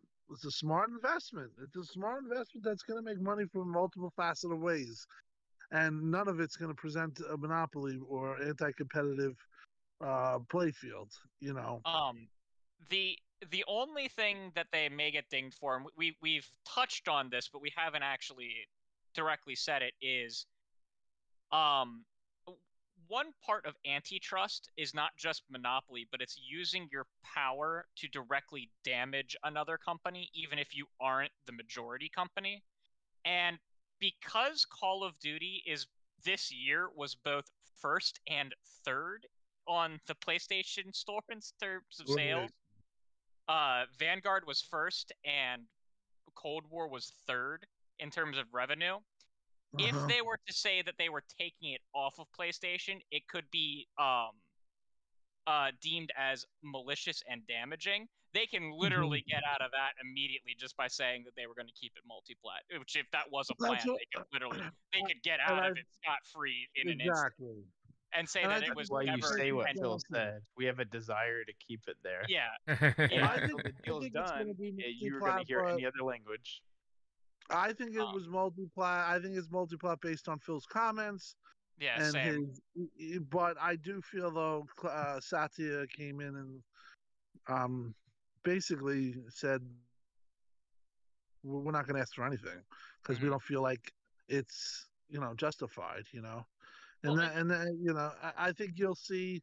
I do think that probably in the end COD will be exclusive, and that might be the big thing that comes out of this, that they agreed to do that. But if they can keep every other IP exclusive, it's an unbelievable deal. Well, and who knows? It's going to be hard. It might not even be an agreement thing. That could be their literal intention right now. And it's going to be hard for them to keep them out because, like you just saw, look at how Xbox got their asses handed to them. Well, Sony and Nintendo was crushing them through the last gen, so they can look at that and be like, "Oh, I mean, they'll need all the help they can get." And it's still not like a freaking close to monopoly. Like there's still so many other publishers. Still not even close. That's the thing. And Sony's buying Bungie, so that's gonna help their case too. And be like, well, shit, you just bought that, and But again, every other company is buying up publishers and big studios, so it's not gonna be like, hey, we're gonna stop the one. I don't want to. It's not being like patriotic or anything, but I'm like, is the American Justice Department gonna stop an American company from like competing with other foreign companies? I mean, I guess Sony's more American company now than Japanese, but pretty much. Well, that's the thing. I saw them ask her. I think it was Lena. If you deter an American company, another, not hostile, but another Chinese company that doesn't really have the greatest intentions, I think, for gaming, can come in, and that overall can hurt gaming itself. So the FTC has to, I would think, consider that a little, and consider the workplace environment. You have a workplace environment that's very good at Xbox. Microsoft is, pretty good on this, and they've always been kind of forward thinking in some aspects. So I think that they can come to a point where they can get these employees and come to an agreement, and they want to have happy employees. They're not going to take on a bunch of disgruntled employees and have bad workplace things go on. They're gonna have classes. They're gonna have a whole big culture intake with Xbox and Microsoft, and I think that's a good thing, and I think that will help this whole situation. You take the situation, you let Tencent buy it, And believe me, Tencent doesn't care about anybody on this podcast, anybody in the social media, anything. They're a Chinese company, I believe, right? Yeah, And they are. they'll just do whatever they want. They're all about the bottom dollar. They don't care about, um, making gaming better, in my opinion. I do feel like places like Sony, Nintendo, and Xbox have that passion about competing and making the best, that they actually would make the games, the IPs and the companies better upon a purchase, and I think that has to be considered. Yeah, I think that'll be clear for them to show too as well. Like, hey, look how it's been under that under Activision, and okay, here's what we've already stated, like what we're planning to do, not Oh, on the you look exclusive at market, but of like, hey, we're gonna invest more into IP. Look at our staff; it's so diverse, and there's so many yes, women in the high levels of the Microsoft or Xbox. So Sarah Bond, the very recognition of all types of lifestyles. Microsoft's very progressive. Microsoft's very, they're definitely they're not going to. Activision's not going to come in there and keep up to workplace things that they were doing. It's just going to be, that stuff is really frowned upon, and they have their own close community. Just look at who. Phil is like the most clean cut guy. Sarah is awesome. You look at the people involved with Xbox, and I mean, I've had the opportunity to meet them. They're real good people. I don't think they'd be. I think that they'll recognize crunch, and they'll come to an agreement with Raven, and stuff like that. I think that they want to act like. I think they want to play like they care, at least, and I think So they do, and I think they do have a high moral compass. So, like I said, I don't expect. I think Activision coming here could be the best thing forward for their workplace and the people. one of the big things that Activision's been doing, and that touches on the Raven thing, is they've been downsizing staffing in some areas. We saw them lay off a ton of people in one of their most profitable years. Mm-hmm. Microsoft in the Xbox division is doing anything but downsizing. I look at Compulsion; they doubled their studio size. yeah, it's gonna create more jobs. Compulsion, uh, the Double Fine, no, not Double Fine. Compulsion, Ninja Theory, and Obsidian, I believe, all moved into new offices this year with like double the space. In Exile Yeah. too, I think. In And Exile, were there yeah. any layoffs? I don't think there were Rare a couple from years back Bethesda. got a huge. Rare got a Um, huge complex. yeah, Like and 2 years ago. yeah, I don't think there was any, at least massive scale layoffs. I mean, Because that's there's going to be a concern too, where they're with going to be any like, M&A, "Hey, you there's got 10,000 always employees." um. I know when they bought I'll Double say, Fine, I think- there was layoffs because they got rid of the publishing section of Double Fine. But they kept okay. on the entirety of Bethesda Okay. Softworks Yeah. as a publisher because they wanted Yeah. the separate publishing arm to split up management so that Matt Booty isn't managing 23 studios. Imagine if they got rid of the Activision Blizzard King and Bethesda publishing arms and Matt Booty had to manage 30 studios across like 70 locations. It'd be a nightmare. It'd be impossible. So Now, you have to know that the publishing locations are going to stay. Like the publishing arms are staying. right, and I think that one of the things that might come up also too is Bobby Kotick's deal. I do believe that he will leave upon Yeah. the deal, and to be honest, that's probably that's the best thing going for the company too. That if you're guaranteed that, like, that could help Give it, things, even though he's done good, but he's screwed up here, and give he it needs 3 to. months. He's not going. The day the deal's signed, he won't leave. Give it 3 months and he'll be out. They'll have him in there for the transition. Yeah, I agree. I think though I think he'll be out. I don't listen. At the end of the day, I don't think that. At the end of the day, we'll see what happens. But yeah, they didn't with Bethesda. They even kept on duplicate positions like marketing and stuff like that, like stuff that you might have had duplicate positions because you have an Xbox or whatever. They basically might let them do the same thing that they did with Bethesda, just run as you are. Obviously, the stuff like the union, recognizing the union, I don't know if that's going to be discussed, but that's going to be an interesting thing for them. If they did recognize the union, that could start it could start something where these guys want to unionize, and they might have the case to say, because it seems like there's been a lot of abuses that went on through the years, but they equate passion for you making a game, and they don't consider that these people did it through passion, but they were definitely overworked, and like workers' rights and stuff like that. That might become something that Microsoft has to deal with, which is going to be interesting how they deal with this whole merger.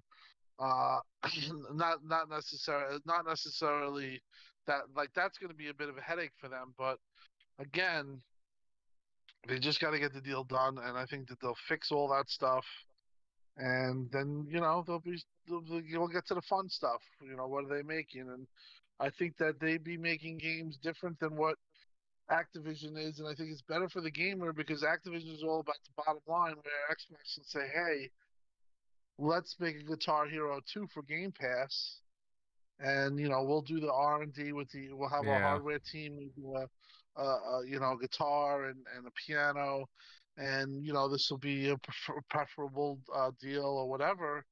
But let me tell you that I really feel like Guitar Hero is that strong of an IP that you could make people buy the system for it. People absolutely love that game. It's a very casual game.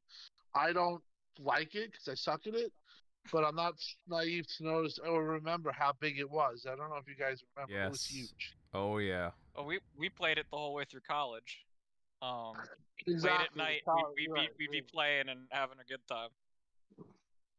Yeah, no, and just for the fact to, like, I really hope they unleash all those studios that are Call of Duty support studios and have them working on either sequels to IP that they were doing or new IP, just something that they're more passionate about, because Raven Software, High Moon Studios, Beanox, and so on, they're very talented studios, and just to have them as support studios, like, it really wastes their talent. So I really hope that Xbox unleashes these studios to do more than what they've been, well, saddled with over the past couple of years. Now, guys, question. Will Microsoft have to wait until this deal is through to make another purchase? I know that we were talking a bit about this before the show started, but do you guys think that they're just gonna, like, lay low for right now until this deal goes through? With the FTC hovering over them before they announce or go through with any other acquisitions? I don't want them to, but I think so. I think so. They got to play it safe. I'm gonna say yes with a but.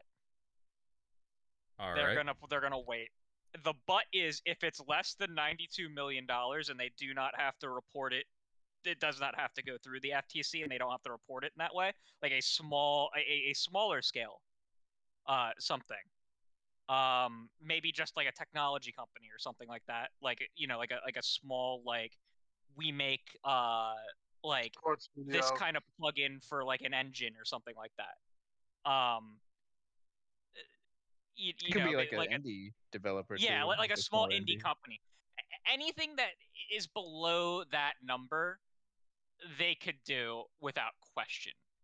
Um, Anything over that probably has to wait. In fact, I think you're going to be waiting 6 to 8 months after this is all over to even hear the scent of anything. That doesn't mean they won't be talking to people, and they'll be companies that they're interested in, they'll be locking them down with publishing deals, right? Mm-hmm. They'll be locking down uh Certain Affinity, who has been a Yeah. support studio for Halo and for Call of Duty since their inception. They will lock them down with contracts for Call of Duty, with contracts for Halo, with that rumored publishing deal for that Monster Hunter game. That they will, anyone that they're interested in, they will create enough deals to lock them down to a point where they will not be appetizing to someone else to buy. Right. Yeah, they didn't make any other deals until that Bethesda deal was done. So I mean, yeah. I mean, the way I heard Satya talk the other day, I would have never said that they would be able to do something within the time. But after hearing him talk, it kind of did raise an eyebrow. But what I would ultimately say is that it's better off keeping safe and playing safe card and not pissing this Lena Khan off, or doing something that draws more attention to them. They already have the attention on them, and I think that they're well aware of that. What I've heard is that they're off the table right now for the most part, but if they do hear of a deal that, say, something they targeted and that they hear that, somebody else is close competition, that they're not going to take themselves out of the market completely, that they'll swoop in and try to get that developer, or uh, I did hear that. So as much as I've said, and I was the first one pretty much to be saying it, that this no deal is going to be happening now. I remember I said it on Twitter, and people were like, "Ah, no." I think Nick Chappelle was like, "You never, that doesn't mean exactly." But to me, bet your bottom dollar, uh, you know, they're not gonna mess with it. They just want to get this deal done. And to believe it or not, Crusader, I think that the deal of the day is done. They're going to be doing the same thing that they did after they got Bethesda. Excuse me, and that is Talk to everyone. talk to everyone, or Yeah. make another plan to get somebody else. I agree that they will begin talking to everyone as soon as this deal is over. We won't hear anything for 6 to 8 months. Right, but they could also lock down. Listen, I think the things that they have to probably lock down are, they got to figure out what's going on with the Square Enix these employees that came over. I don't necessarily think those employees want to be back with Square Enix. So I don't know if they can cut a deal with those certain developers, or make a deal with just Crystal Dynamics itself. So that's one deal I could see possibly getting done. And Avalanche and these other studios, they'll just have these deals that are exclusive to Xbox, and they'll just keep that narrative going. They'll probably be telling these companies, "Hey, we'll probably make an offer for you, obviously until the heat's off." So everyone's watching, the industry's watching. I do feel though, if they do get this deal, this sets them up. I don't think there's really a need for us to be talking about acquisitions anymore at that point, because then it just becomes it's just, they could just keep adding to the developers that they have, and just make their studios even bigger, make Compulsion bigger. Compulsion picked up the Gears of War developer, I think, for something. So those studios are growing and becoming bigger, and just keep them growing. If you have Exile and that comes out and that's a huge hit, and here we are now, we have another freaking IP that's just hitting it off, and another AAA studio. They're at that point. There'll be 31 studios and multiple global publishing deals and multiple deals with like contracts with certain affinity and stuff like that. So at that point, they're going to start to make their onslaught. That's when I do believe that they're just going to start to focus on that. And if you have a Series S and you can in 2023 offer all the games that they're supposed to offer, I do think that you'll get a lot back in the console market, and you make a lot of moves, and in the cloud, I think that they're going to be at the forefront. And I do feel that Sony now finally has their plan in place, and they feel a little bit better about that. I do feel they were on their heels for a while, like, what should we do? And now it's obvious they want to go the route that looks like Xbox is going, more with live services, gas. Everyone, they said they hated the gas games. Now I bet they like them. So a lot to come up, but I think the landscape is pretty clear now, if you really look at it, especially if the deal goes through. Now, just to add on to this, did you guys see what Jeff Keighley said a couple of days ago that according to him, there's some Yeah.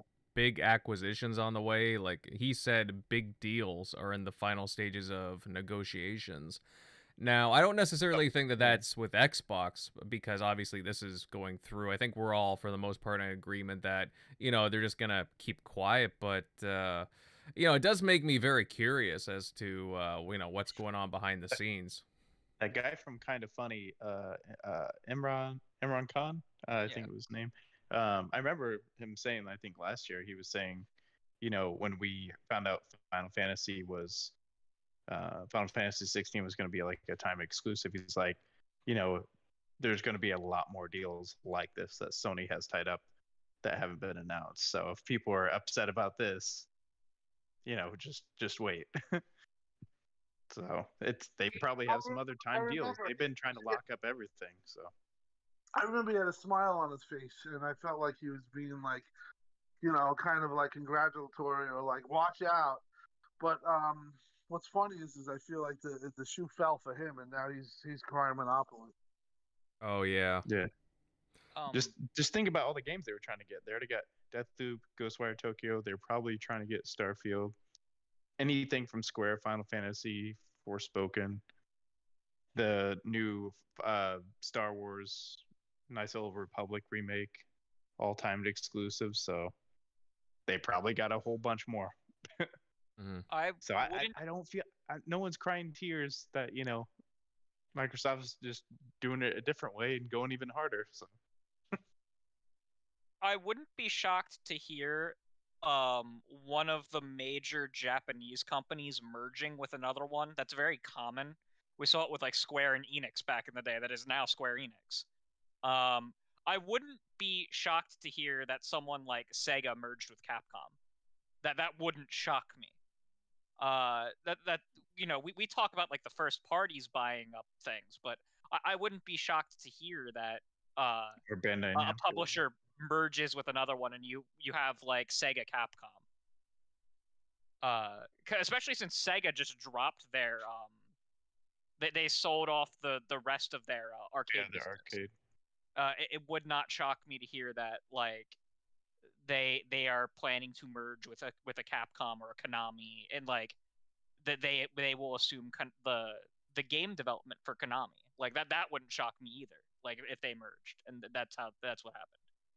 I would be shocked about people saying like, "Oh, Sony's gonna try to get Square, Capcom." I'm like, I don't think. First off, it's gonna be even harder for them to get it than Microsoft getting Activision, just because in their country, because they try to say it's illegal to, which it isn't, to American company to get by a Japanese company, but their own Japanese government is also gonna sometimes stop a Japanese company from buying another Japanese company, so it's not even that easy for them. So.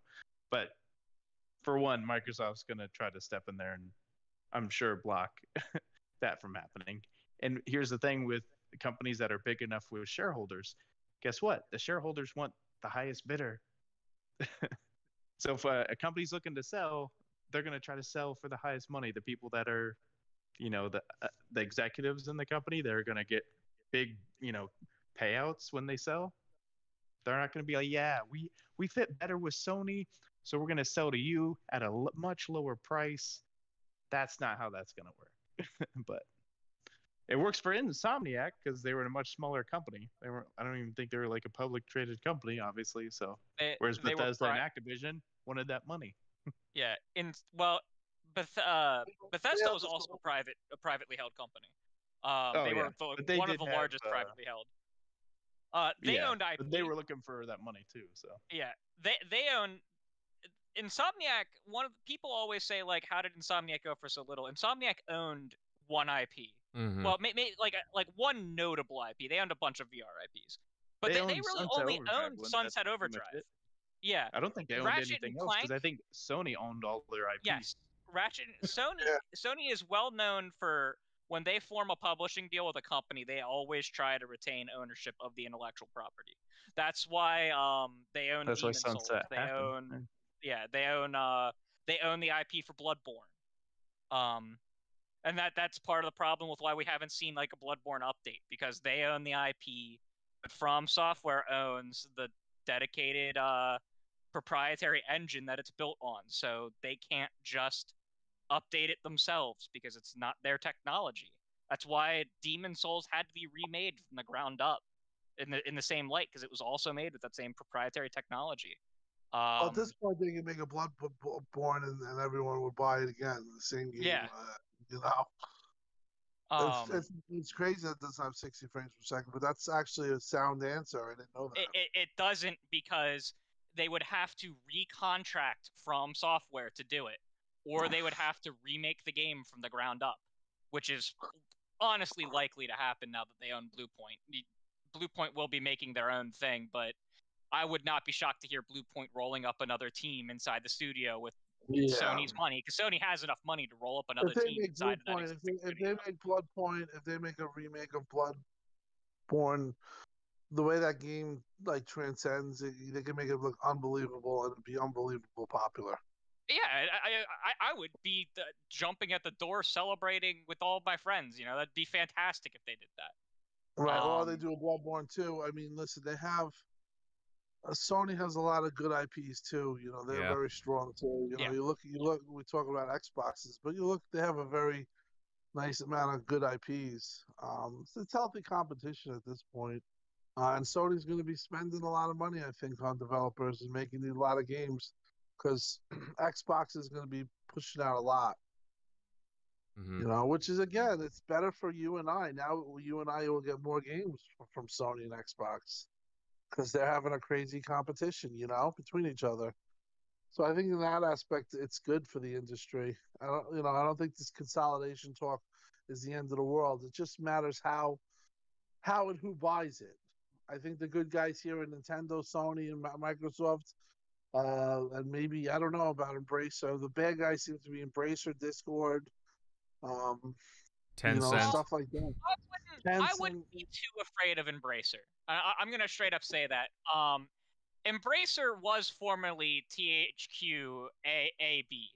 They were a holding company that owned the original THQ. They changed their name after they acquired, I think Deep Silver was the first one. They changed the name so the holding company name wasn't confusing with the publisher that was underneath it. They are and have been a gaming company since they were created. And their whole shtick, their whole motto is that they don't want to focus on a single or even a few giant AAA projects like we saw EA and Take-Two and them do. They're all going in on like how many AA and indie style and even smaller AAA games can we make? Yeah, just a few months ago they picked up 3D Realms and the Deep Rock Galactic devs. Like, these are good studios to have, so even if they are small. They're all about that. Like, Embracer is all about diversifying its portfolio as much as physically possible and letting the devs do whatever they want, like we see Xbox do. I would not be like, if you hear Embracer's acquired one of your favorite publishers, or like, not publishers but studios, you know what I mean, I wouldn't be too sad about that. Yeah, they're definitely not the bad guys. Not like Tencent. Not even close. All right, guys, I think I'm going to move over to the next topic. Anything else to add to the FTC thing, or are we good to go? All right, I'll take that as a sign to move on. So guys, for the last topic, I mean, we're talking about some PlayStation at the end there. Well, in some other news, PlayStation showed off a few games this past week. A few days ago, there was a state of play dedicated to Gran Turismo 7. As well, new gameplay for Ghostwire Tokyo was displayed on their YouTube channel, and I gotta say, I thought it looked pretty good. So lots of news out of the Sony camp this past week, with Bungie and so on, all these games being shown off. MLD Pal, what are some of your impressions of Gran Turismo 7? Is this something that catches your eye at all? Well, I do think it's a step up from Gran Turismo Sport. Seems like they're actually, putting like the full effort into the numerical games, as opposed to GT Sport being more towards the social aspects of it all. So it does look a step up. I don't think it holds a candle to Forza. I mean, the cars look great, but it's very easy. I saw the game. I saw like a preview on it. A lot of the track textures, maybe the forestry, it looks a little lacking in my opinion. I feel like being was I don't know. I feel like the next Forza Motorsport is gonna blow it out of the water. I don't know. Like it looks great. The simulation aspect looks pretty great. Obviously, the game has been it looks like there's been some improvements, but I think the fact that it's cross gen, that it's not fully next gen like what the next Forza is going to be. I think it's going to be good, better than GT Sport, not as good as GT in its at its peak back in the day. It'll land somewhere in the 80s probably, I'd say, but it'll be okay. As for Ghostwire, I'm really looking forward to that actually. That Tango, they are quickly becoming one of my favorite Xbox developers. Like I love the Evil Within franchise, and this is like Mhm. what? Oh, it's building off Evil Within 2. It's what, semi-open world or open world, but it has that sci-fi thriller kind of aspect, not fully horror from what I saw. The gameplay, it looks like a little bit like Dishonored, but either way, all this like supernatural kind of powers, which is very intriguing. I gotta wait till next March to play it, but I think it's coming out March, right? Yeah, either It way. should. Yeah, it should if the 1 year deal exclusive is correct. Yeah, the way I see it, it'll be like Deathloop, where the game after launch, and like apparently Deathloop had some bad AI at launch, and it has since been patched. I feel like whatever. Well, as long as you wait a year, we'll get some patches. We'll get the best version day one on Game Pass. But Tango, they are on top of their game. The game is gorgeous, attention to detail, combat looks crazy. Like some tense moments, especially like the from what I saw, there was that boss, like that single woman, a little scary look in there. Like these guys are very unique in Xbox, and I'm glad that we have them going forward. Yeah. Yeah, like just to add on to what you're saying, so Gran Turismo 7, I mean, I thought it looked fine, honestly. Like it looked, I would definitely give it a shot. But I mean, in comparison, just to maybe I have a little bit of bias because I like the Forza series so much, but I don't know. Like even just from the early like little gameplay clips, the alphas footage that we've seen just from the past year or two that they've been teasing us, I just found that way more compelling than what I've seen out of Gran Turismo 7. Like, I mean, it looks fine, but it doesn't really show off the PlayStation 5 to me. Like, that's just my opinion. So, like, it's good that they have the gameplay out there. I think it comes out in March, if I'm not mistaken. So, hopefully, we get to see more of that. But Ghostwire Tokyo, I gotta agree with you, MLD.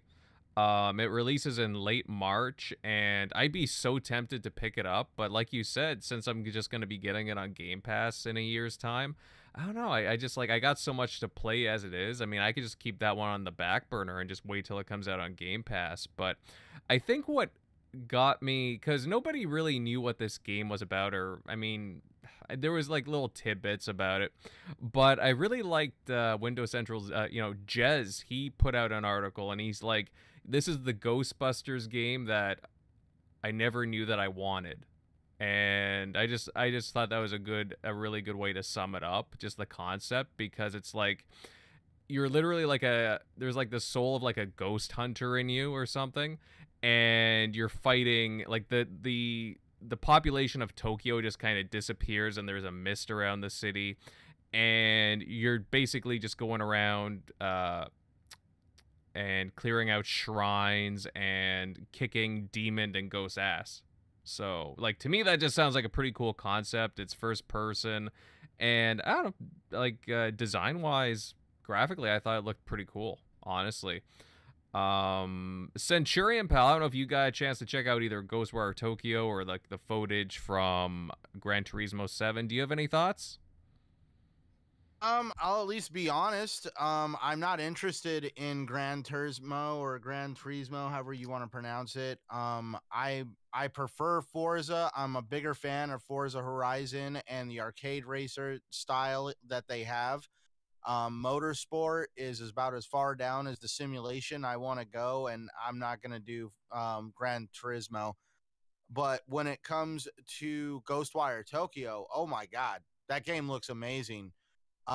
Definitely, I believe General MLD said something about Dishonored. Definitely reminds me of Dishonored. Very fun, creative looking game. Love the enemy types, all the colors, just the general gameplay that they showed. It looks like a very, very interesting experience.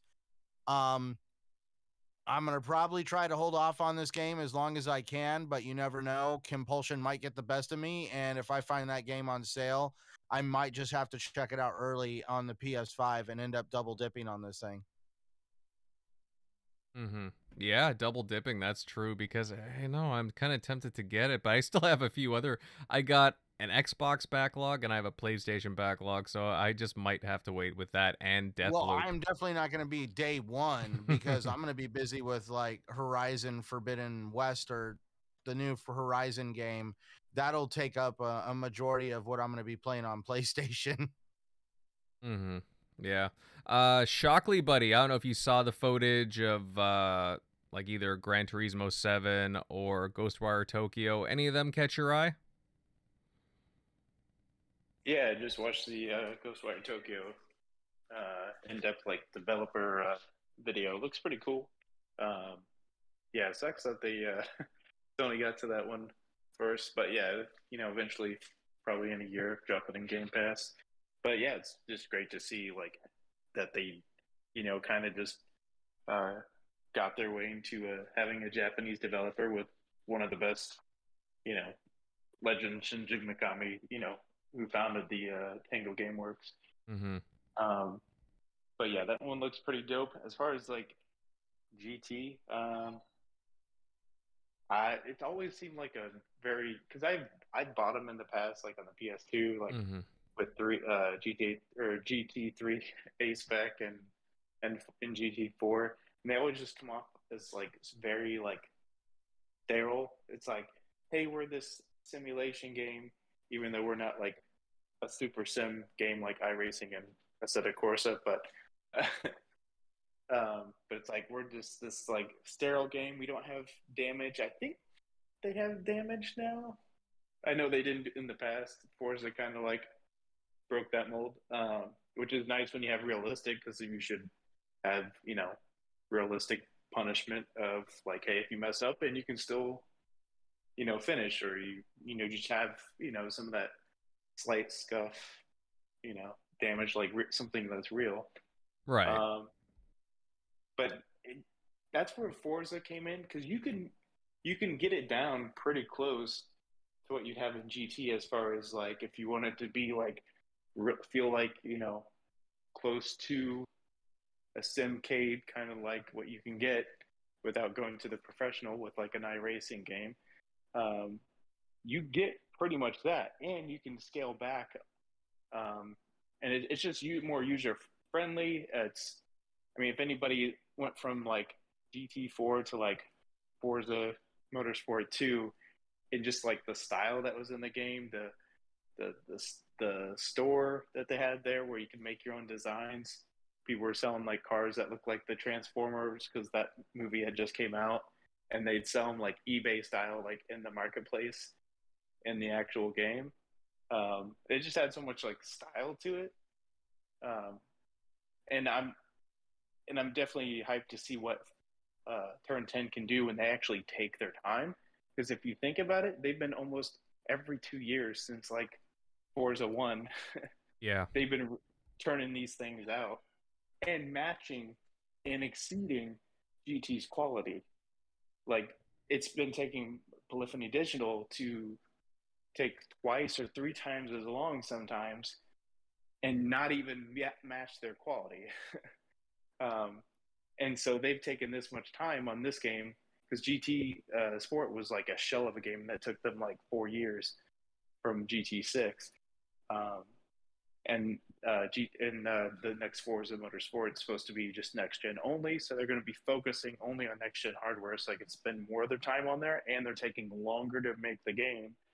So I think, that's going to be your true like, who's really the top dog as far as like. I know Forza Motorsport has kind of been taking that crown for a while, since GT4 and the first Forza dropped. But here, both developers have all the time in the world. Even in this case, even more time for GT7, and we'll see who comes out on top. But yeah, I'm definitely more hyped for Forza Motorsport. But maybe I'll give this one a try. I obviously have a PS5. Probably not going to be trying to drop $70 to play a Gran Turismo game. But it is funny though that this one does not have offline saves, just like GT Sport. Imagine if this was Forza Motorsport 8 that has, hey, you can't save offline. Just imagine if they were the first ones to do that. People would be crying bloody murder. Oh my God, this is the Xbox One always online. But no one says a peep about GT7 being no offline saves for whatever reason. Because the FIA, because they want to block cheaters. Oh, okay. Like who, for the 0.0001% of GT players? Like, come on. And the FIA thing is just promotion. It's not like a real license. It's basically something you could just pay and have, like you'd go through a class. It's not that special. It's literally just promotional material. But people always say it's FIA certified. It's like, giant certificate, on this game that makes it like, this prestigious thing. It's not. It really isn't. Professionals don't go out and play GT on their, expensive equipment. They're going to play stuff that's actually a little bit more realistic and actual simulation. But no, good points. Crusader, any points on this? Like, what do you think of Ghostwire Tokyo? So Ghostwire Tokyo, I thought looked dope as heck. I'm gonna wait for it to come on Game Pass. It is a game that I thought looked really cool, but I would skip it if I had to pay for it. That's just there's a lot of games like that. I would probably wait for it to go on sale. Normally, in this case, I'm gonna wait the year for it to hit Game Pass, and that's that. I thought it looked awesome. Gran Turismo 7, thought it looked visually stunning. I don't care for racing games, so I thought it looked cool. Don't want to play it. It is shocking that I played Forza Horizon 5. Friends convinced me to try it. We played it together for a while, and I did enjoy my time. But I'm not going to be playing the next Forza Motorsport either. I'll comment on it looking nice, and again, that's about it. They're just not the games for me. But yeah, no, the Ghostwire Tokyo looked way cooler than I thought it was going to. I was very lukewarm on that game for a long time. Looked way cooler than I would have thought it would have. I agree with you because, like, as much as I like The Evil Within and like Tango Gameworks, what I played of their games, I really wasn't sure. Sorry, I really wasn't sure how to take Ghostwire Tokyo because we hadn't really seen all that much of it since it got announced. Now that we've actually seen some significant gameplay and the developers came out more about the storyline, it has me pumped. Like, I'm really excited for this game. It's just, I will wait a year. So that's the thing, right? Because I do have such a backlog, but it definitely looks pretty impressive. Gran Turismo 7, like, again, it looks fine. Honestly, it doesn't. I don't know what it is. It just doesn't thrill me as much as what Ghostwire Tokyo does. Maybe that's just my tastes, guys. Like, I mean, I do enjoy these types of games, but it's just, just kind of, I don't know. Ghostwire Tokyo just has more of a unique look to it, so I guess that's why I'm drawn to it more. But yeah, I mean, overall, I mean, like, Sony's had some, a lot to talk about this past week. You got Bungie, you got Gran Turismo 7, and even Ghostwire Tokyo, which is, again, made by an Xbox studio, which is pretty interesting. And didn't they also have the review copies go out for Forbidden West as well? That happened this week too, right? Yes, I did see Where people talk about that. everyone had like the pictures of their like their PlayStation with the little icon on it. Mm-hmm. That's right. When does that game come out, actually, now that I think about it? February 18th. Okay. All right. So about I only know that because it's 4 days before Destiny, and it hurt me because I'm gonna have to wait to play it because there's no way I'm gonna get it done in time. Yeah.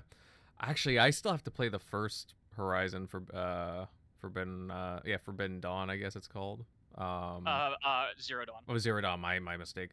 I do want to play it. I did download it when they gave it away for free, so with the DLC. So I am very curious about that title. It is my favorite IP that Sony has created since the PlayStation 2. Wow, that's really saying something. Yeah, I think they did something. The story is super unique. I think they did something really unique with the world that like it, because like a lot of their games they do them very well, but like the genre of like the zombie games are very large. You know, the genre of like Uncharted is very similar to Tomb Raider and stuff like that. I cannot honestly say that there's anything quite like Horizon Zero Dawn. That's what makes me love it. It stands out. Mm-hmm. Right. Yeah, and again, like, I am very curious to see how it does.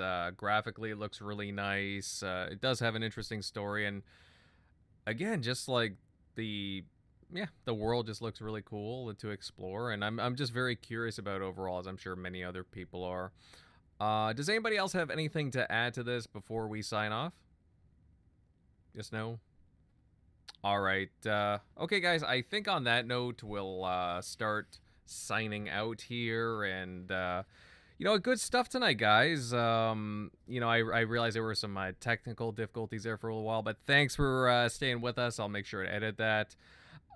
Tonight we did deep dives into the Sony purchase of Bungie, the FTC situation on Microsoft's purchase of Activision-Blizzard, and a few other things like Sony's State of Play.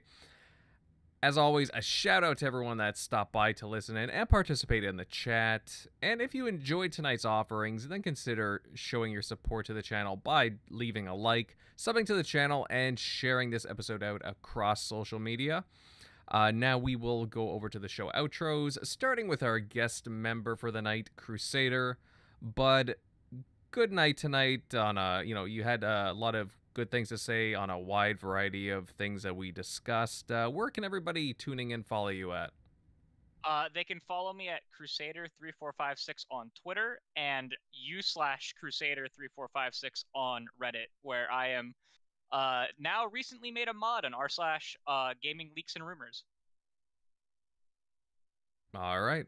Well, you guys know where to follow him then. Definitely, he's very active on Reddit and just across social media. You should definitely give him a follow. He's very insightful.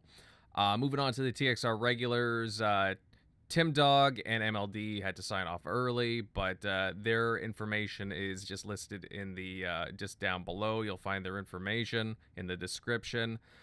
Shockley buddy, Eric, good show tonight. Where can all these fine people follow you at? Yeah, as always, at Shock Nero on Twitter, Easy Shock on Xbox Live. But yeah, good show tonight.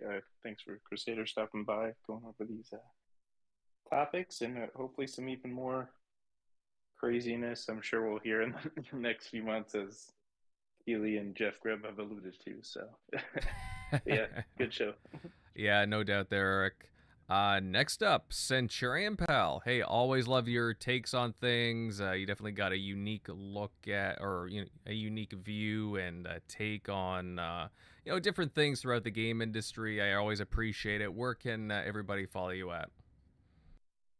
Well, thank you, man. It's been another great Sunday. Thank you to the guest for being here. It's always great to chat with you, Crusader. And thank you to the chat that tuned in for the show. For those interested in finding me, please find me at Centurion1307 on YouTube, Xbox Live, and of course, Twitter. And you can also find me here every Sunday night right here on the TXR Podcast with these fine gentlemen. Cool. And to round out the panel, you can find my content over on YouTube at Invader Gaming. As well, you can find me on Twitter at Invader_1986. Good night, folks, and we cannot wait to